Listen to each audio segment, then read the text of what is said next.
संपूर्ण चाणक्य नीति, चाणक्य सूत्र और जीवन गाथा।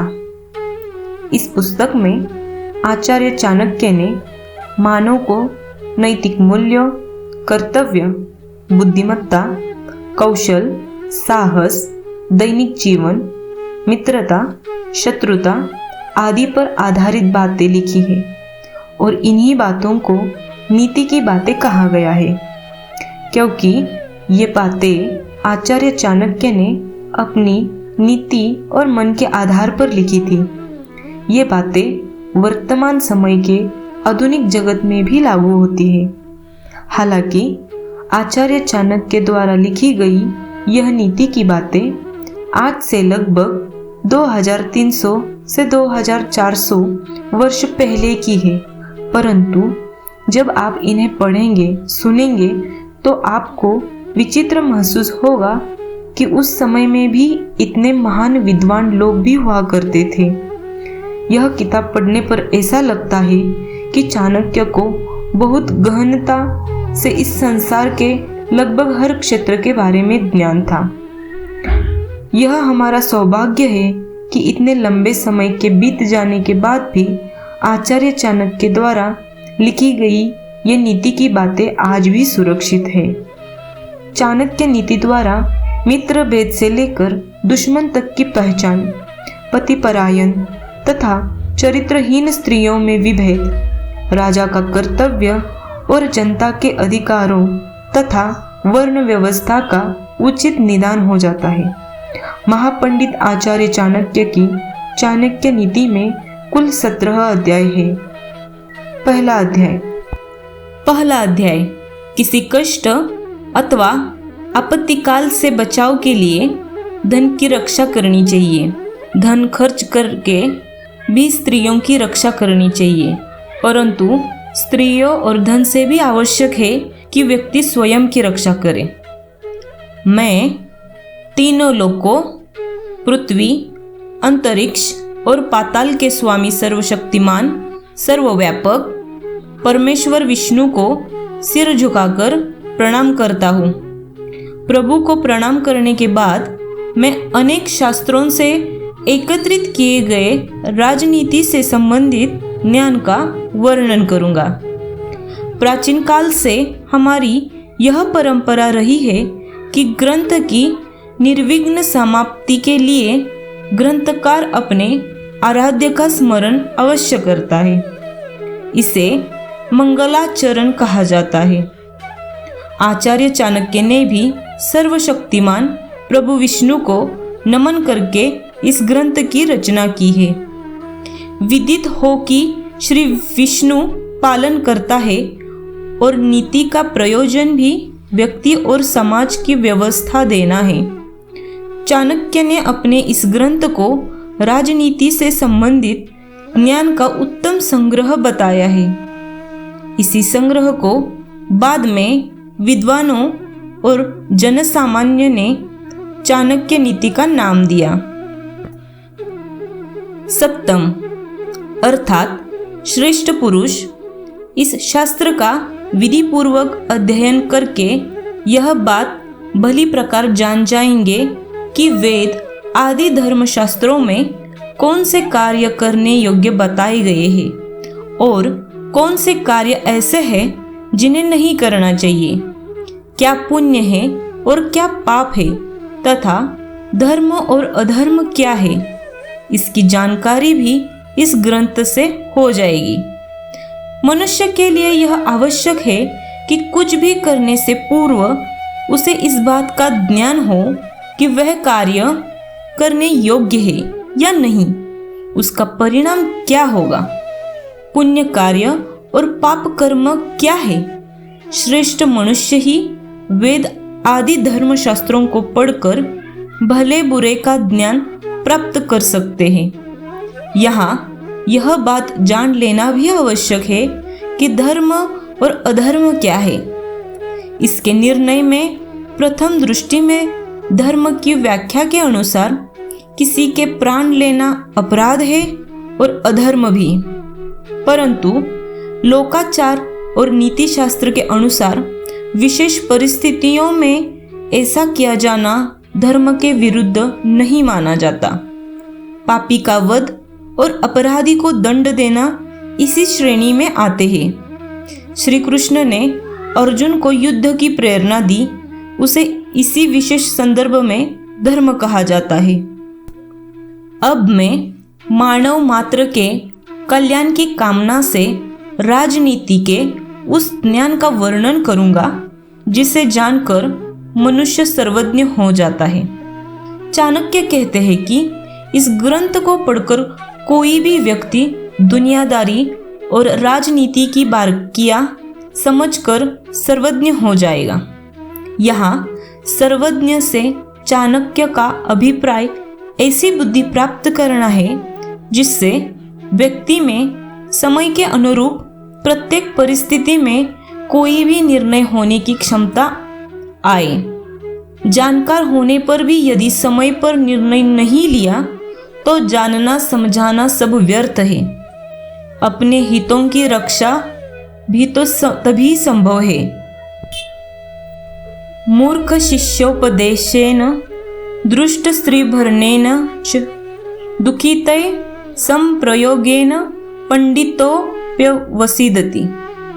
मूर्ख शिष्य को उपदेश देने, दुष्ट व्याभिचारिणी स्त्री का पालन पोषण करने, धन के नष्ट होने तथा दुखी व्यक्ति के साथ व्यवहार रखने से बुद्धिमान व्यक्ति को भी कष्ट उठाना पड़ता है। चाणक्य कहते हैं कि मूर्ख व्यक्ति को ज्ञान देने से कोई लाभ नहीं होता, अपितु सज्जन और बुद्धिमान लोग उससे हानि ही उठाते हैं। उदाहरण के लिए बया और बंदर की कहानी पाठकों को याद होगी। मूर्ख बंदर को घर बनाने की सलाह देकर बया को अपने घोंसले से ही हाथ धोना पड़ा था।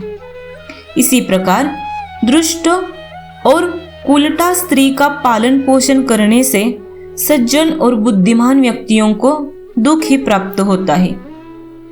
दुखी व्यक्तियों से व्यवहार रखने से चाणक्य का तात्पर्य है कि जो व्यक्ति अनेक रोगों से पीड़ित है और जिनका धन नष्ट हो चुका है, ऐसे व्यक्तियों से किसी प्रकार का संबंध रखना बुद्धिमान मनुष्य के लिए हानिकारक हो सकता है।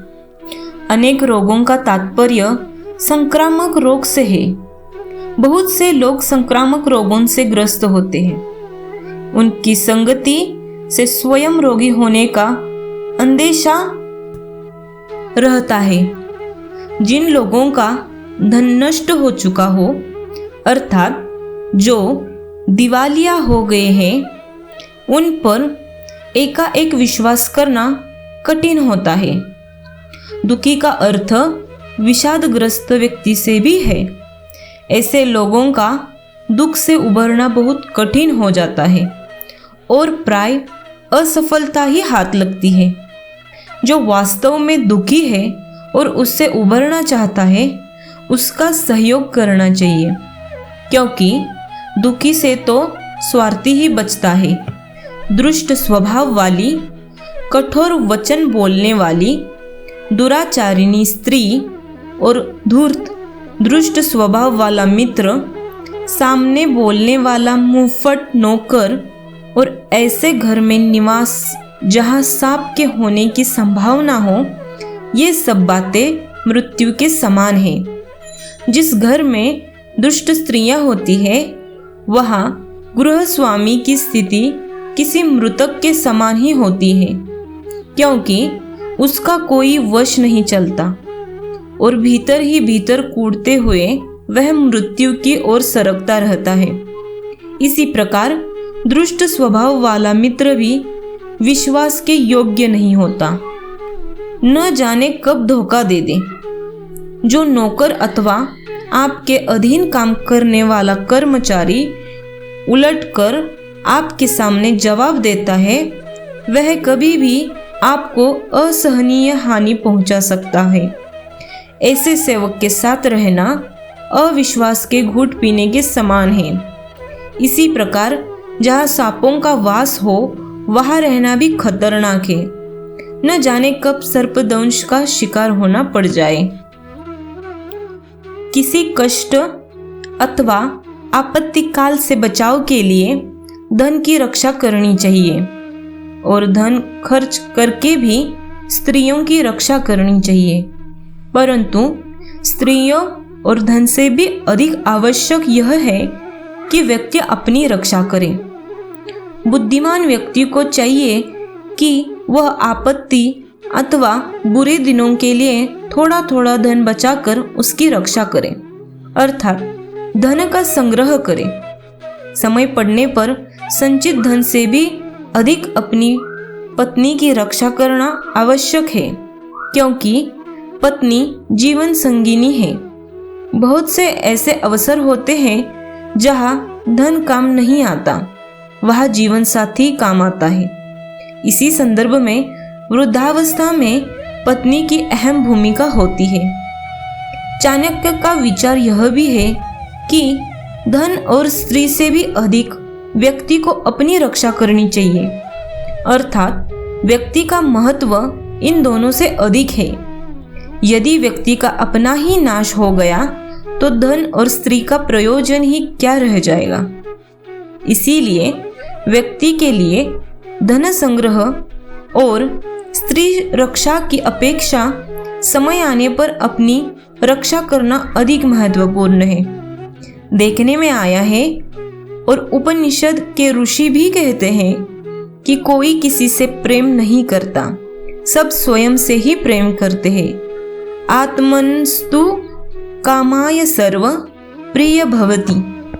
आपत्ति काल के लिए धन की रक्षा करनी चाहिए, लेकिन सज्जन पुरुषों के पास विपत्ति का क्या काम। और फिर लक्ष्मी तो चंचला है, वह संचित करने पर भी नष्ट हो जाती है।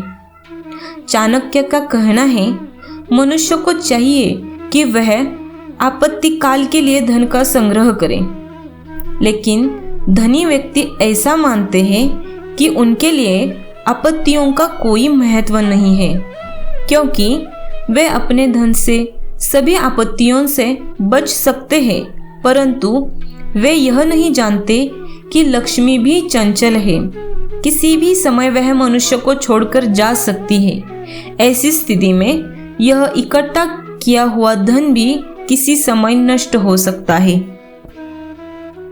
जिस देश में आदर सम्मान नहीं और न ही आजीविका का कोई साधन है, जहाँ कोई बंधु बांधव रिश्तेदार भी नहीं तथा किसी प्रकार की विद्या और गुणों की प्राप्ति की संभावना भी नहीं, ऐसे देश को छोड़ ही देना चाहिए। ऐसे स्थान पर रहना उचित नहीं। किसी अन्य देश अथवा किसी अन्य स्थान पर जाने का एक प्रयोजन यह होता है कि वे वहां जाकर कोई नई बात, नई विद्या, रोजगार और नया गुण सीख सकेंगे। परंतु जहाँ इनमें से किसी भी बात की संभावना न हो, ऐसे देश या स्थान को तुरंत छोड़ देना चाहिए। जहाँ क्षत्रिय अर्थात वेद को जानने वाला ब्राह्मण, धनिक राजा, नदी और वैद्य ये 5 चीजें न हो, उस स्थान पर मनुष्य को एक दिन भी नहीं रहना चाहिए। धनवान लोगों से व्यापार की वृद्धि होती है। वेद को जानने वाले ब्राह्मण धर्म की रक्षा करते हैं। राजा न्याय और शासन व्यवस्था को स्थिर रखता है। जल तथा सिंचाई के लिए नदी आवश्यक है, जबकि रोगों से छुटकारा पाने के लिए वैद्य की आवश्यकता होती है। चाणक्य कहते हैं कि जहाँ पर ये 5 चीजें न हो, उस स्थान को त्याग देना ही श्रेयस्कर है।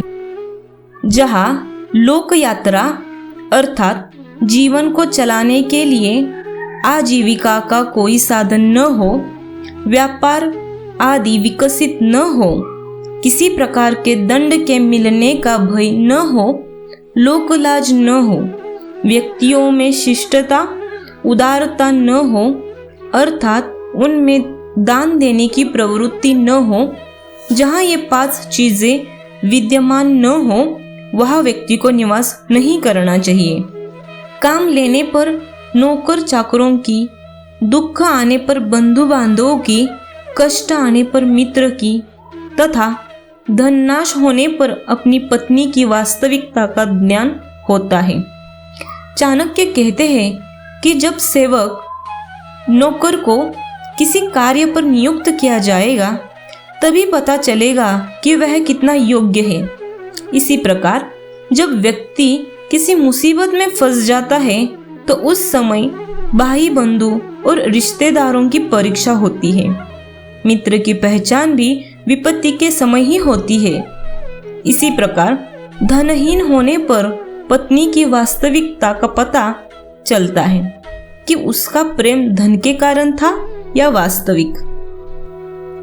किसी रोग से पीड़ित होने पर, दुख आने पर, अकाल पड़ने पर, शत्रु की ओर से संकट आने पर, राजसभा में, शमशान अथवा किसी की मृत्यु के समय जो व्यक्ति साथ नहीं छोड़ता, वास्तव में वही सच्चा बंधु माना जाता है।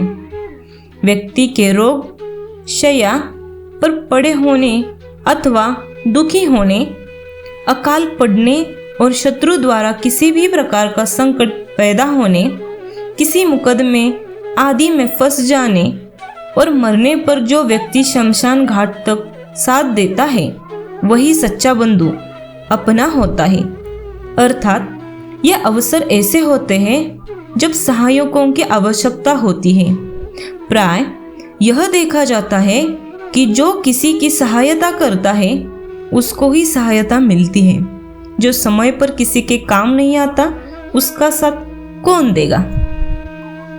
जो मनुष्य निश्चित को छोड़कर अनिश्चित के पीछे भागता है उसका कार्य या पदार्थ नष्ट हो जाता है। चाणक्य कहते हैं कि लोभ से ग्रस्त होकर व्यक्ति को हाथ पांव नहीं मारने चाहिए, बल्कि जो भी उपलब्ध हो गया है उसी में संतोष करना चाहिए। जो व्यक्ति आधी छोड़कर पूरी के पीछे भागते हैं उनके हाथ से आधी भी निकल जाती है।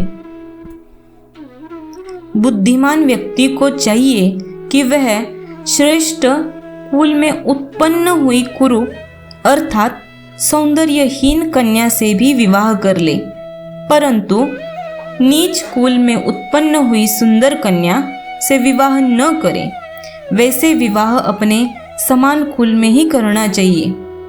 आचार्य चाणक्य ने यह बहुत सुंदर बात कही है। शादी विवाह के लिए सुंदर कन्या देखी जाती है। सुंदरता के कारण लोग न कन्या के गुणों को देखते हैं न उसके कुल को। ऐसी कन्या से विवाह करना सदा ही दुखदायी होता है, क्योंकि नीच कुल की कन्या के संस्कार भी नीच ही होंगे। उसके सोचने, बातचीत करने या उठने बैठने का स्तर भी निम्न होगा, जबकि उच्च और श्रेष्ठ कुल की कन्या का आचरण अपने कुल के अनुसार होगा। भले ही वह कन्या कुरूप व सौंदर्यहीन हो, वह जो भी कार्य करेगी उससे अपने कुल का मान ही बढ़ेगा।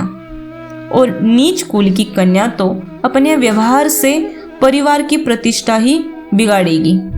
वैसे भी विवाह सदा अपने समान कुल में ही करना उचित होता है, अपने से नीचे कुल में नहीं। यहाँ कुल से तात्पर्य धन संपदा से नहीं, परिवार के चरित्र से है। नखी नाम अर्थात बड़े बड़े नाखूनों वाले शेर और चीते आदि प्राणियां, विशाल नदियों, श्रृंगी नाम अर्थात बड़े बड़े सींग वाले सांड आदि पशुओं, शस्त्र धारण करने वालों स्त्रियों तथा राजा से संबंधित कुल वाले व्यक्तियों का विश्वास कभी नहीं करना चाहिए। बड़े बड़े नाखूनों वाले हिंसक प्राणी से बचकर रहना चाहिए। न जाने वे कब आपके ऊपर हमला कर दें। जिन नदियों के पुश्ते अथवा तट पक्के नहीं, उन पर इसीलिए विश्वास नहीं किया जा सकता कि न जाने उनका वेग कब प्रचंड रूप धारण कर ले और कब उनकी दिशा बदल जाए। न जाने वे और किधर को बहना प्रारंभ कर दे। इसीलिए प्राय नदियों के किनारे रहने वाले लोग सदैव उजड़ते रहते हैं। बड़े बड़े सींग वाले सांड आदि पशुओं का भी भरोसा नहीं है। कौन जाने उनका मिजाज कब बिगड़ जाए। जिसके पास तलवार आदि कोई हथियार है उसका भी भरोसा नहीं किया जा सकता, क्योंकि वह छोटी सी बात पर क्रोध में आकर कभी भी आक्रामक हो सकता है।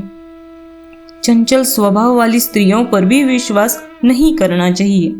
वह अपनी चतुरता से कभी भी आपके लिए प्रतिकूल परिस्थितियां पैदा कर सकती है।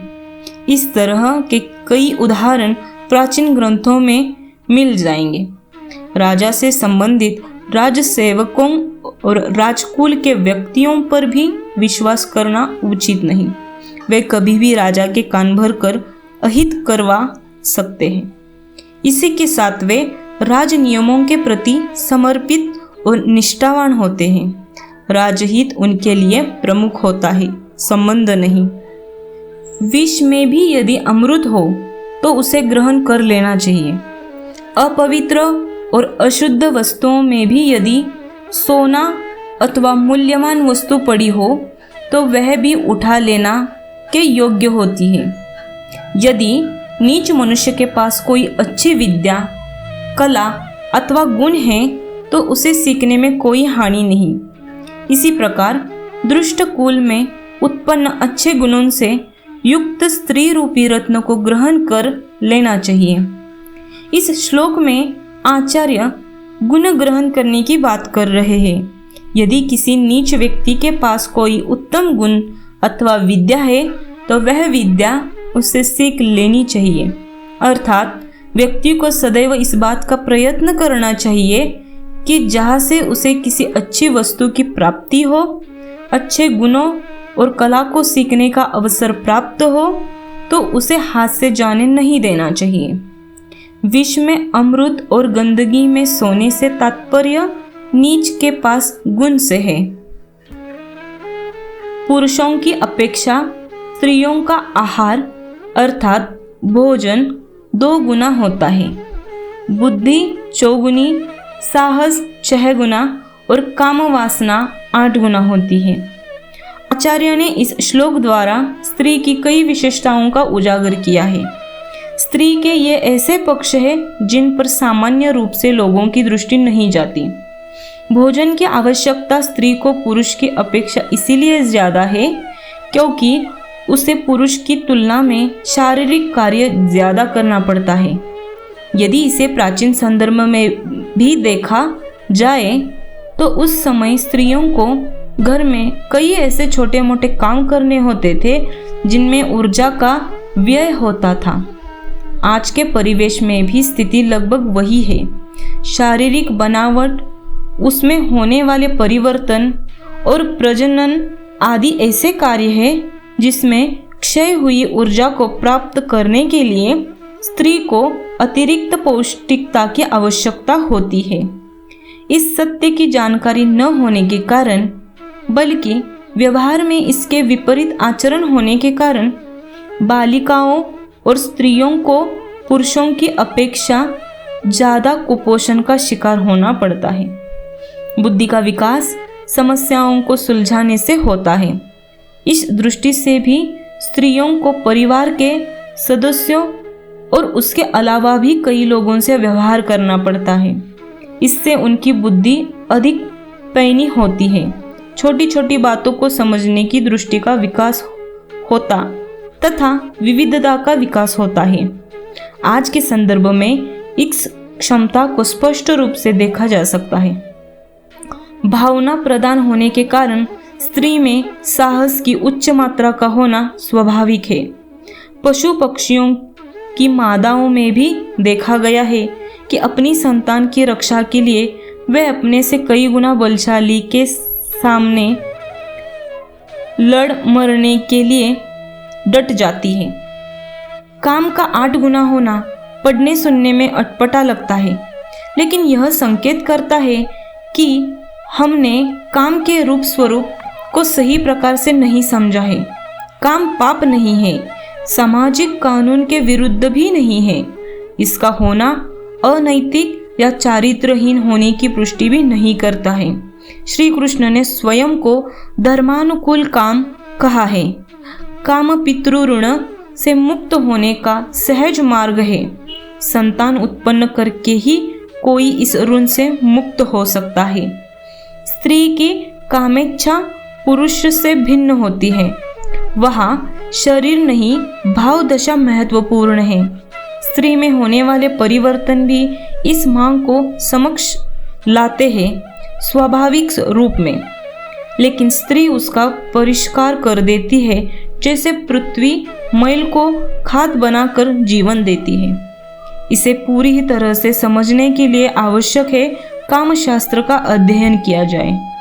कुल मिलाकर इस श्लोक द्वारा चाणक्य ने स्त्री के स्वभाव का विश्लेषण किया है। अध्याय का सार: यह भारतीय परंपरा रही है कि किसी भी शुभ कार्य को प्रारंभ करने से पहले देवी देवताओं अथवा प्रभु का स्मरण किया जाए, ताकि वह कार्य बिना किसी व्यवधान के सरलता पूर्वक संपन्न हो। चाणक्य नीति का प्रमुख उद्देश्य यह जानना है कि कौन सा काम उचित है और कौन सा अनुचित। आचार्य चाणक्य ने प्राचीन भारतीय नीति शास्त्र में बताए गए नियमों के अनुसार ही इसे लिखा है। यह पूर्व अनुभवों का सार है। उनका कहना है कि लोग इसे पढ़कर अपने कर्तव्यों और अकर्तव्यों का भली प्रकार ज्ञान प्राप्त कर सकेंगे।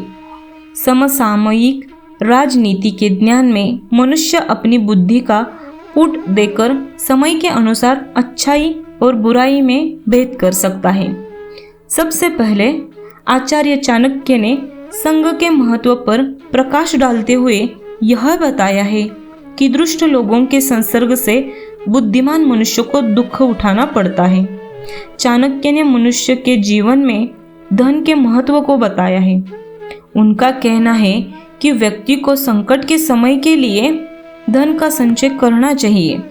उस धन से अपने बाल बच्चों तथा स्त्रियों की रक्षा भी करनी चाहिए।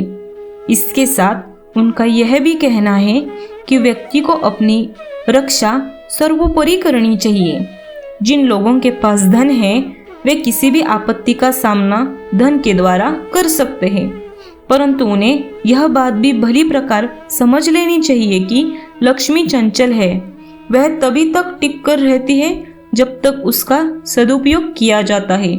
दुरुपयोग आरंभ करते ही लक्ष्मी चली जाती है। चाणक्य कहते हैं कि व्यक्ति को उसी स्थान पर रहना चाहिए जहाँ उसका सम्मान हो, जहाँ पर उसके भाई बंधु हो, आजीविका के साधन हो। इसी संबंध में वह आगे कहते हैं कि जहाँ धनवान, वेद शास्त्रों को जानने वाले विद्वान, ब्राह्मण अथवा शासन व्यवस्था, नदी और वैद्य आदि न हो, वहाँ भी नहीं रहना चाहिए। नौकरों की कार्यकुशलता का पता तभी चलता है जब उन्हें कोई कार्य करने के लिए दिया जाता है।